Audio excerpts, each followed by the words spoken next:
প্রিয় ছাত্রীরা, আশা করি তোমরা সবাই ভালো আছো। তোমাদের আজকে আমি রসায়ন দ্বিতীয় পত্রে জৈব রসায়ন পড়াচ্ছি। জৈব রসায়ন চ্যাপ্টারে তোমাদের পড়াচ্ছি আমি সমানতা বা আইসোমারিজম। সমানতা কি প্রথমে সেটা জেনে নাও। যে সকল জৈব যৌগে আণবিক সংকেত একটি হয় কিন্তু গাঠনিক সংকেত ভিন্ন হয় এবং একই আণবিক সংকেত বিশিষ্ট যৌগের একাধিক যৌগ পাওয়া সম্ভব, এই ঘটনাকে বলা হয় সমানতা। সমানতা প্রধানত দুই রকম: গাঠনিক সমানতা এবং স্টেরিও সমানতা। গাঠনিক সমানক যৌগগুলোকে গাঠনিক সমানতা যৌগ আণবিক সংকেত একই কিন্তু পরমাণুগুলোর অবস্থান বিন্যাস ভিন্ন, এই ধরনের সমানতাকে বলা হয় গাঠনিক সমানতা। স্টেরিও সমানতা আণবিক এবং গাঠনিক সংকেত একই, আণবিক সংকেত ও গাঠনিক সংকেত একই কিন্তু অনুষ্ঠিত পরমাণু বা গ্রুপের ত্রিমাত্রিক বিন্যাস ভিন্ন, এ ধরনের সমানতাকে বলা হয় স্টেরিও সমানতা। ত্রিমাত্রিক বিন্যাস ভিন্ন, আণবিক ও গাঠনিক সংকেত একই কিন্তু ত্রিমাত্রিক বিন্যাস ভিন্ন। এবার আমরা জানব যে গাঠনিক যে সমানতা, স্ট্রাকচারাল আইসোমারিজম। এই আইসোমারিজম আবার 5 প্রকারের হয়, যেমন শিকল সমানতা, অবস্থান সমানতা, কার্যকরীমূলক সমানতা, মেটামারিজম এবং টোটোমারিজম। এবার তোমরা এই 5 প্রকারের সমানতার সম্বন্ধে তোমাদের জানতে হবে। শিকল সমানতাটা কি বা চেইন আইসোমারিজম। শিকল সমানতা যখন একাধিক যৌগের আণবিক সংকেত একই কিন্তু কার্বন শিকলের গঠনের ভিন্নতা দেখা দেয়, ফলে যৌগগুলোর ধর্মও ভিন্ন হয়, এদেরকে বলা হয় শিকল সমানক যৌগ। যেমন আণবিক সংকেত C5H12, এটাকে বলে একটা অ্যালকেন। অ্যালকেন 5 কার্বন বিশিষ্ট C5H12 1 2 3 4 5 কার্বন বিশিষ্ট, যেমন normal pentane. Normal pentane CnH2n+2। এই নর্মাল পেন্টেন যৌগের আরেকটি সমানক যৌগ আমরা পেতে পারি যদি 5 নম্বর কার্বনকে আমরা 2 নম্বর কার্বনে এনে যদি একটি পার্শ্ব শিকল তৈরি করতে পারি। 2 নম্বর কার্বনে সাইড চেইন হবে, তখন কার্বন চেইন হবে 1 2 3 4, অর্থাৎ বিউটেন যৌগে পরিণত হবে। দেখো, উপরে যৌগটা ছিল নর্মাল পেন্টেন, এবারে যৌগটি হবে 1 2 3 4 বিউটেন, এবং 2 নম্বর কার্বনে একটা মিথাইল গ্রুপ থাকলে যৌগটি হবে 2 মিথাইল বিউটেন। তাহলে এটি আরেকটি সমানক যৌগ পাওয়া গেল। তারপরে 4 নম্বর কার্বন থেকেও যদি আমরা 2 নম্বর কার্বনে নিয়ে আসতে পারি, অর্থাৎ 2 নম্বর কার্বনের উভয় পাশে 2টা মিথাইল মূলক যুক্ত করতে পারি। তাহলে যৌগটি হবে 1 2 3 প্রোপেন এবং 2 নম্বর কার্বনে 2টি মিথাইল মূলক। তাহলে এই যৌগের নাম হবে 2,2-ডাইমিথাইল প্রোপেন। তাহলে C5H12 যৌগ দিয়ে 3টি সমাণুক যৌগ পাওয়া সম্ভব, যেখানে আণবিক সংকেত একই কিন্তু কার্বন শিকলের গঠনের ভিন্নতা রয়েছে। 3টি যৌগের ধর্ম ভিন্ন। এই ধরনের সমানতাকে বলা হয় শিকলের সমানতা। শিকলে কার্বন শিকলের গঠনের ভিন্নতা রয়েছে। এরপরে রয়েছে অবস্থান সমানতা।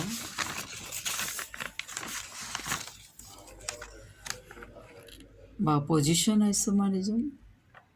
যে সকল যৌগের আণবিক সংকেত একই, কার্বন শিকলে কার্যকরী মূলকের অবস্থান ভিন্ন, কার্বন শিকলে কার্যকরী মূলকের অবস্থান ভিন্ন হয়। আণবিক সংকেত একই, কার্যকরী মূলকের অবস্থান ভিন্ন, ফলে এদের ভৌত এবং রাসায়নিক ধর্ম ভিন্ন হয়। যেমন আমরা দ্বিবন্ধনের অবস্থান ভিন্ন দেখাতে পারি। C4H10 এটা বিউটিন।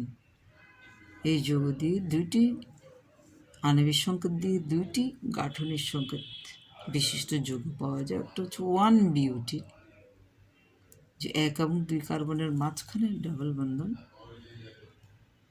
1 বিউটিন 1 নম্বর কার্বনের ডাবল বন্ধন।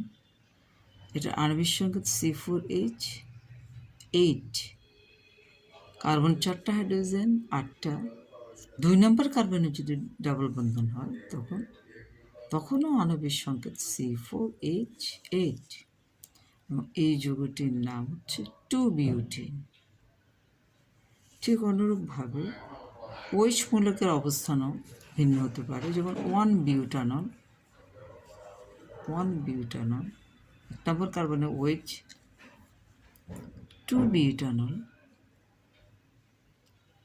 হাইড্রোক্সিল মূলক 2 নম্বর কার্বনে 1 2 নম্বর কার্বনে হাইড্রোক্সিল মূলকের অবস্থান 2 বিউটানল। এদেরকে বলা হচ্ছে অবস্থান। তাহলে কার্যকরী মূলকের অবস্থানের ভিন্নতার ফলে 1 বিউটানল এবং 2 বিউটানল অর্থাৎ 2টি ভিন্ন ভিন্ন সমাণুক যৌগের সৃষ্টি হয়।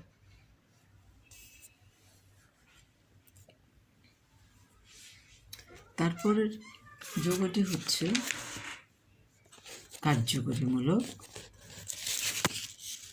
সমানতা। 3 নম্বর সমানতা হচ্ছে কার্যকরী মূলক সমানতা। যে সকল যৌগের কার্যকরী মূলকের বিভিন্নতা দেখা যায়। কার্যকরী মূলকের বিভিন্নতার জন্য কার্যকরী মূলক সমাণুক যৌগগুলো কিন্তু ভিন্ন ভিন্ন সমগোত্রীয় শ্রেণীর সদস্য হয়ে থাকে। ভিন্ন ভিন্ন সমগোত্রীয় শ্রেণীর, যেমন অ্যালকোহল শ্রেণীর যৌগের, যেমন ইথানল কার্যকরী মূলক কিন্তু হাইড্রোক্সিল মূলক। আর ইথার, ডাইমিথাইল ইথারের কার্যকরী মূলক কিন্তু অক্সিজেনের 2 পাশে 2টি অ্যালকাইল মূলক। এদের আণবিক সংকেত ইথানল এবং ডাইমিথাইল ইথারের আণবিক সংকেত কিন্তু C2H6O, 2টি গাঠনিক সংকেত। এর 2টি ভিন্ন ভিন্ন কার্যকরী মূলক রয়েছে। এদের সংকেত একই। কার্যকরী মূলকের ভিন্নতার কারণে এরা পরস্পরের সমাণু। কার্যকরীমূলক সমানতা। মেটামারিজম। টোটোমারিজম কি? একই যে সকল যৌগের আণবিক সংকেত একই থাকবে, গাঠনিক সংকেত ভিন্ন। এখানে সাধারণত দুইটি যৌগের মধ্যে কার্যকরীমূলক পরিবর্তিত হয়ে একটি ভিন্ন কার্যকরীমূলক গঠন করে এবং এদের মধ্যে একটি গতিশীল সাম্যাবস্থা থাকে। এ ধরনের যৌগ সাধারণত অ্যালডিহাইড, কিটোন এ ধরনের যৌগের ক্ষেত্রে দেখা যায়। যেমন তোমরা দেখো প্রোপাননে তোমার কার্বন অক্সিজেন ডাবল বন্ধন রয়েছে। কার্বন অক্সিজেন ডাবল বন্ধনের মধ্যে এখানে কার্বনিল মূলক রয়েছে। এই কার্বনিল মূলকের পাশে যে CH3 মূলক আছে, এই CH3 মূলক এদেরকে বলা হয় ইলেকট্রন দাতা গ্রুপ। এখানে দেখা যাচ্ছে কার্বন হাইড্রোজেন বন্ধন থেকে ইলেকট্রন কার্বন পরমাণুর দিকে আসে। এজন্য বলা হয় যে মিথাইল মূলক ইলেকট্রন দাতা গ্রুপ, যার ফলে কার্বন পরমাণুটি মিথাইল মূলকের কার্বনিল মূলকের পাশের কার্বনের একেবারে নিকটবর্তী কার্বনকে বলা হয় আলফা কার্বন। আলফা কার্বনের সাথে যে হাইড্রোজেন যুক্ত আছে তাকে বলা হয় আলফা হাইড্রোজেন। এই আলফা হাইড্রোজেন একটু আংশিক অ্যাসিডিক বলে কার্বনিল মূলকের অক্সিজেনের সাথে OH বন্ধন করে। দেখা যাচ্ছে প্রপ ইন টু অল।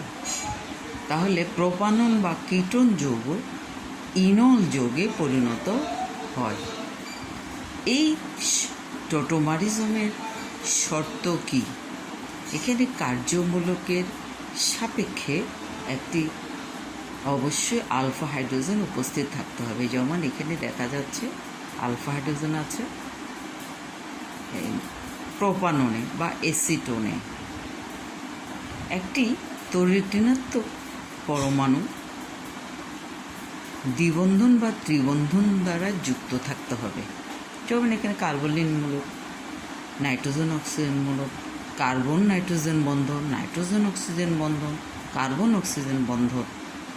এগুলো সাধারণত এই যে প্রোপানন, যেমন কিটোন, অ্যালডিহাইড এই ধরনের যৌগে তোমরা এই টোটোমারিজম ঘটনাটা ঘটে। এখানে ইথানলও এই ধরনের টোটোমারিজম দেখাতে পারে। দেখো ইথানলে কার্বন অক্সিজেন কার্বনিল মূলকের পাশের কার্বনে মিথাইল মূলক আছে, আলফা হাইড্রোজেন আছে, OH বন্ধন গঠন করতে পারে। তাহলে আলফা হাইড্রোজেন আলফা কার্বন সম্পর্কে তোমাদের একটু বুঝতে হবে যে কার্বনিল মূলকের ঠিক পরবর্তী যে কার্বন পরমাণুতে মিথাইল মূলক আছে, এই কার্বন পরমাণুকে বলা হয় আলফা কার্বন। আলফা কার্বনের সঙ্গে যুক্ত হাইড্রোজেনকে বলা হয় আলফা হাইড্রোজেন। তার আলফা হাইড্রোজেন অবশ্যই থাকতে হবে। অর্থাৎ জৈব যৌগের ঋণাত্মক পরমাণু, যেমন কার্বন অক্সিজেন পরমাণু দ্বিবন্ধন বা ত্রিবন্ধন দ্বারা যুক্ত এই ধরনের কার্বন মূলক যাদের আছে, কার্বনিল মূলক, নাইট্রোজেন অক্সিজেন মূলক, এরা এই ধরনের টোটোমারিজম প্রদর্শন করে। এবার তাহলে একটা প্রশ্ন হচ্ছে, তাহলে ফর্মালডিহাইড H মিথানল কি টোটোমারিজম প্রদর্শন করবে? তাহলে তোমাদের একটা প্রশ্ন রইল। আরেকটা হচ্ছে বেনজালডিহাইড CHO, বেনজিন C6H5CHO প্রদর্শন করে কি? ব্যাখ্যা করে। টোটোমারিজমের পরে তোমাদের আছে মেটামারিজম। মেটামারিজম কি? মেটামারিজম হচ্ছে তোমার আণবিক সংকেত একই কিন্তু গাঠনিক সংকেত অবশ্যই ভিন্ন, ধর্মও ভিন্ন। এর আবার একই সমগোত্রীয় শ্রেণীর যৌগ, কার্যকরী মূলকের উভয় পার্শ্বে, একই সমগোত্রীয় শ্রেণীর কার্যকরী মূলকের উভয় পার্শ্বে কার্বন পরমাণুর সংখ্যা অসমান হবে। এই ধরনের সমাণু যেমন 2 পেন্টানন আর 3 পেন্টাননকে দেখো। এখানে 2 পেন্টাননে দেখা যাচ্ছে কার্বনিক মূলকের বাম পাশে একটি কার্বন পরমাণু আছে, কার্বনিক মূলকের ডান পাশে 3টি কার্বন পরমাণু আছে 2 পেন্টানন। আবার আণবিক সংকেত একই, কিন্তু 3 পেন্টানন আণবিক সংকেত একই, কিন্তু কার্বনিক মূলকে কার্বন অক্সিজেন যে কার্বনিক মূলকের দুই পাশে 2টি কার্বন পরমাণু আছে। তাহলে 2 পেন্টানন এবং 3 পেন্টানন পরস্পরের মেটামার। তারপর ডাই ইথাইল ইথার এবং মিথাইল প্রোপাইল ইথার, এরাও পরস্পরের সমাণু যৌগ। এদের মধ্যে অক্সিজেন বা ইথার মূলকের দুই পাশে 2টি অ্যালকাইল মূলক আছে, এদেরকে বলা ইথার মূলক। ইথার মূলকের দুই পাশে 2 প্রকারের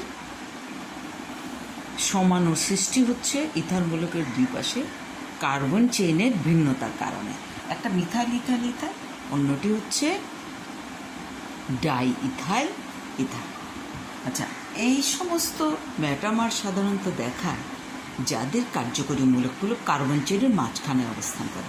যেমন এখানে ইথাইল অ্যালকোহলে হাইড্রক্সিল মূলকটা প্রান্তীয় কার্যকরী মূলক। তাহলে প্রান্তীয় কার্যকরী মূলকযুক্ত কোনো যৌগ কিন্তু মেটামারিজম প্রদর্শন করবে না। মেটামারিজম যারা প্রদর্শন করবে, যেমন কার্বনিক মূলক, ইথার মূলক, এরা কার্বন চেনের মাঝখানে অবস্থান করে। এক প্রান্তে মানে এখানে মিথাইল CH3CH2 2টা কার্বন চেনের পরে এক প্রান্তে একটি OH মূলক আছে।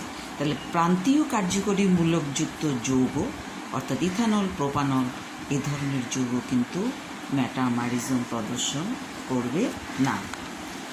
এরপরে তোমাদেরকে তাহলে 5 প্রকারের গাঠনিক সমানতা পড়ানো হয়ে গেল, পড়া শেষ হলো। এবার তোমরা পড়বে সেটা হচ্ছে স্টেরিও সমানতা বা ত্রিমাত্রিক সমানতা। স্টেরিও সমানতা হচ্ছে আণবিক সংকেত ও গাঠনিক সংকেত একই, কিন্তু এদের পরমাণু অণুতে যে পরমাণু বা গ্রুপগুলো আছে এদের ত্রিমাত্রিক বিন্যাস ভিন্ন। যেমন এই ধরনের সমানতা 2 প্রকারের হতে পারে। এতক্ষণ আমরা যেটা গাঠনিক সমানতা পড়েছি, সেখানে ধরো আমরা এরকম একটা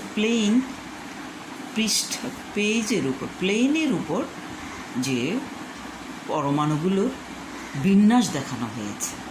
এখন যে স্টেরিও সমানতাতে কিন্তু পরমাণুগুলো ত্রিমাত্রিক স্থানাঙ্কে এদের বিন্যাস, এই বিন্যাসের ভিত্তিতে কিন্তু 2 প্রকারের সমানতা দেখা যায়। একটা হচ্ছে জ্যামিতিক সমানতা আর একটা হচ্ছে আলোক সমানতা। জ্যামিতিক সমানতা আজকে আমি তোমাদের জ্যামিতিক সমানতাটা পড়াবো। জ্যামিতিক সমানতা কি? জ্যামিতিক সমানতা সাধারণত 2 প্রকারের হয়। 2 প্রকারের যৌগ হবে। আণবিক সংকেত একই, এদের গাঠনিক সংকেত একই, শুধুমাত্র কার্বন কার্বন বন্ধনে বরাবর এদের মুক্ত আবর্তন সম্ভব হয় না। কার্বন কার্বন বন্ধন বরাবর যে যুক্ত গ্রুপগুলো আছে, কার্বন কার্বন বন্ধনের যে মুক্ত আবর্তন সম্ভব হয় না। সাধারণত সমযোজী যৌগে এই মধ্যে একটা বন্ধন বরাবর একটা অক্ষ থাকে। এই অক্ষ বরাবর যে এদের যে ঘূর্ণন হয়, পরমাণুগুলো যে ঘুরতে থাকে, এই ঘূর্ণনটা কিন্তু কোন ধরনের যৌগে সম্ভব নয়।